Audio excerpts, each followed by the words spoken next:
Assalomu alaykum, hurmatli do'stlar.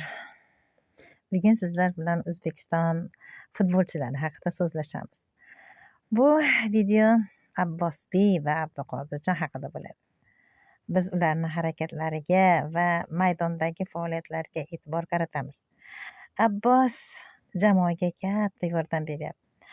Uni gollari, paslari muxlislarni juda xursand qilyapti. Har bir o'yinda u tez harakat qiladiki, uni mehnatkashligi shundoq ko'rinib turadi. Uni harakatlari va kombinatsiyalari jamoaga katta samara beradi. Husanov ham, Abduqodirjon ham himoyada ishonchli va jamoani qo'llab-quvvatlaydi. Uni tezkor harakatlari jamoa uchun juda muhim. O'zbekiston futbolchilari bugungi kunda yaxshi natijalarga erishishyapti. Katta muvaffaqiyat, zafarlarga erishishyapti. O'zbekistonimizni butun dunyoga tanitishyapti.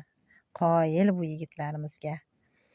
Muxlislar uchun eng muhimi jamoa ruhi va uni mehnati. Biz ularni kelajakda katta natijalarga, zafar, muvaffaqiyatlarga erishishlarini umid qilamiz va bu muxlislar qo'llab-quvvatlaymiz. O'zbek futboli uchun bu yosh iste'dodlar haqiqiy g'urur.